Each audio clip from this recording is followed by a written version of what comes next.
রাজ্যের বিজেপি সরকার কি তার কর্মীদের উপর আরোপিত মিথ্যা মামলাগুলি প্রত্যাহার করবেন? প্রশ্নটি সঙ্গত কারণেই তুললাম। বিজেপি কর্মীদের কাছ থেকে মামলার ডিটেলস ফরম্যাটে চাওয়া হয়েছে।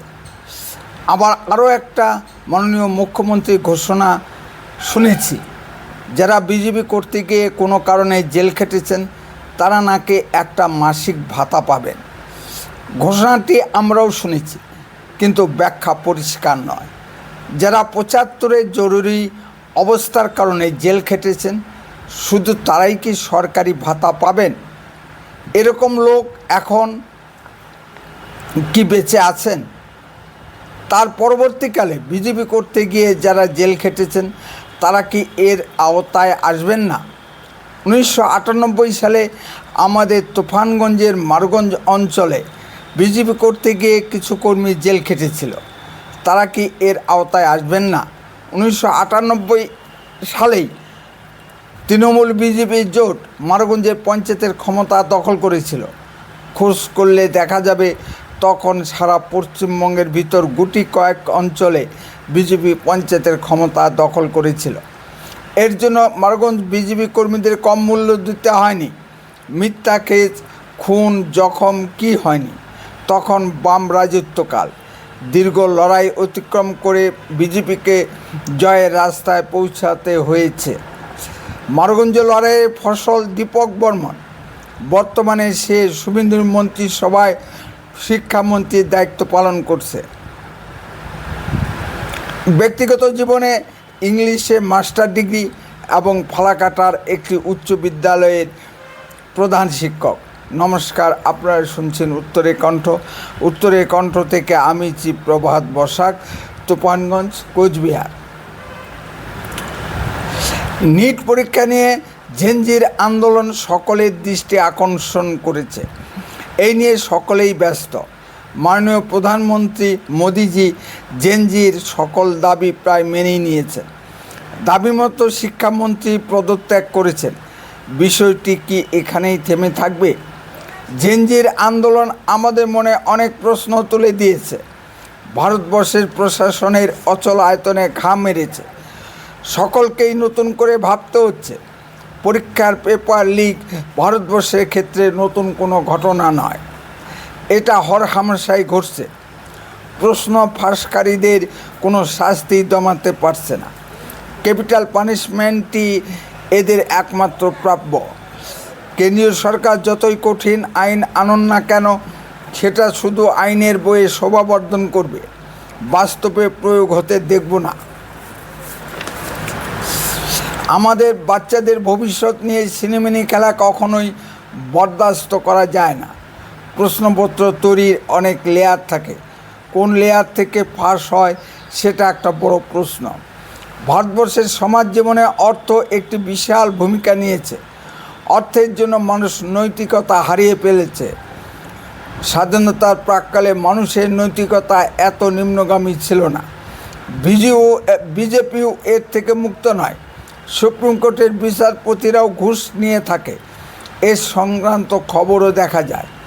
আমাদের মন্ত্রী এমএলএরাও তৃণমূলের থেকে অবৈধভাবে টাকা নিচ্ছে। একটু কান পাতলেই নানা ফিসফাস শোনা যায়। তবে সুখের বিষয়, প্রধানমন্ত্রী ও মুখ্যমন্ত্রীদের নামে এ ধরনের অভিযোগ এখনও শোনা যায়নি। ডাইরেক্ট কোনো প্রমাণ নেই, কিন্তু প্রশ্ন হলো এই নিট পরীক্ষার সঙ্গে বড় বড় সব কোচিং সেন্টারগুলো জড়িত। এই সব কোচিং সেন্টারগুলো প্রশ্ন ফাঁসের সঙ্গে জড়িত কিনা তদন্ত করে দেখা উচিত। এই কোচিং সেন্টারগুলো একে অপরের প্রতিদ্বন্দ্বী। এক কোচিং সেন্টারের একটা কমন পড়ে তো অন্য কোচিং সেন্টারের 5টা কমন পড়েছে। এই নিয়ে তাদের ভিতর প্রতিযোগিতা চলে। একটা কোচিং সেন্টারের মালিকের সম্পদের পরিমাণ কম করেও 22,000 কোটি থেকে 50,000 কোটি টাকা পর্যন্ত। সমাজ জীবনে এই মুহূর্তে কোচিং সেন্টারগুলোর প্রভাব অপরিসীম। এই কোচিং সেন্টারগুলোর কারসাজিতেই সব প্রশ্নপত্র ফাঁস হয়। আর বেশিরভাগ কোচিং সেন্টারগুলো রাজস্থানের কোটায় অবস্থিত। কোচিং সেন্টারগুলোর সঙ্গে বিজেপির কোনো যোগসূত্র আছে কি না আমার জানা নেই, কারণ সেখানে ডবল ইঞ্জিনের বিজেপি সরকার দীর্ঘদিন ধরে ক্ষমতায়। কিছু কিছু ছেলে মেয়ে পড়াশোনার চাপ সহ্য করতে না পেরে আত্মহত্যার পথ বেছে নেয়। এটা কখনোই কাম্য নয়। ছেলেমেয়েরা দেশের সম্পদ। অভিভাবকদের প্রচণ্ড প্রত্যাশা থাকতেই পারে, কিন্তু সব কিছুরই একটা সীমা আছে। সীমা অতিক্রম করা কখনোই উচিত নয়। সবাই ডাক্তার ইঞ্জিনিয়ার হতে পারবে না। সমাজের আরও ক্ষেত্রেও কাজের সুযোগ আছে। কিছু ভিডিওতে দেখলাম এই কোচিং সেন্টারগুলোর মালিকরা জেনজির আন্দোলনকে সমর্থন জানিয়ে বক্তব্য রাখছেন ও ফান্ডিং করছেন। ভিডিওর প্রথমে আমি দেখিয়েছি, কই এরা কি গরিব ছাত্রদের জন্য কোনো ডিসকাউন্ট দেয়? এরকম খবর আমার চোখে পড়েনি। 1 বছরের জন্য ফ্রি কোচিং দিক না, তা না করে শুধু লাভের জন্য জ্ঞান বিতরণ, এদের চিনে রাখা দরকার। দিল্লির যন্তর মন্তরে যারা বিক্ষোভে অংশ নিতে গেছেন তাদের শতকরা 95 থেকে 99% নিটের ছাত্র নয়। আদৌ ছাত্র কিনা সন্দেহ আছে। আরও বিস্ময়ের ব্যাপার হলো মার্কিন নাগরিকরা পর্যন্ত প্রকাশ্যে এই বিক্ষোভে অংশ নিতে গেছেন। আন্দোলনে নেতৃত্ব দেওয়ার জন্য শ্রী অভিষেক দীপকে আমেরিকা থেকে উড়িয়ে আনা হয়েছে। আমেরিকায় যদি কোনো ভারতীয় আমেরিকা বিরোধী বিক্ষোভে অংশ নিতে যায়, আমেরিকা কি ছেড়ে কথা বলবে? হাতে পায়ে লোহার শিকল পরিয়ে দেশে ফেরত পাঠাবে। আমেরিকা সর্বশক্তিমান, তার বিরুদ্ধে কে কথা বলে? আরও দেখলাম বিহার ও অসম সরকার জেনজি আন্দোলনে ধৃত সকলকে ছেড়ে দেবার আদেশ দিয়েছে। কেন্দ্রও জেনজি আন্দোলন নিয়ে নরম মনোভাব নিচ্ছে। এখন প্রশ্ন হচ্ছে, আমাদের মুখ্যমন্ত্রী শ্রী শুভেন্দু অধিকারী কী করবেন? হয়তো উপরের চাপে সব মামলাগুলো তুলে নেবেন, কিন্তু পুলিশ সমস্ত মামলাগুলি প্রত্যাহার করতে পারে। ব্যক্তিগত মামলাগুলি কি প্রত্যাহার করতে পারবেন? জেনজির আন্দোলনের নামে কলকাতায় যে গুন্ডামি হয়েছে, সাংবাদিকদের পেটানো হয়েছে, সেই ব্যক্তিগত মামলাগুলি পুলিশ কিছুতেই তুলতে পারবে না। জেনজি আন্দোলন নিয়ে সুপ্রিম কোর্টের একটা অবজারভেশন এসেছে। যাদের ক্রিমিনাল ব্যাকগ্রাউন্ড নেই এবং যারা শুধুমাত্র বিদ্যার্থী, তাদের মুক্তি দেওয়ার কথা বলেছে ভারতীয় সুপ্রিম কোর্ট।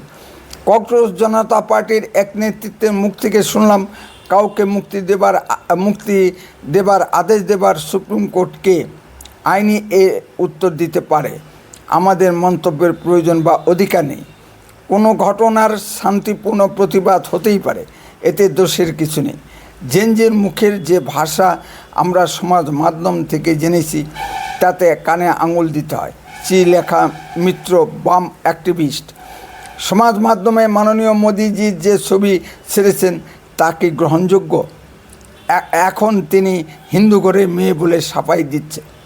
যদি আপনাদের কিছু বলার থাকে কমেন্টে বলুন, আর লক্ষ্য রাখুন উত্তরে কণ্ঠের পর্দায়।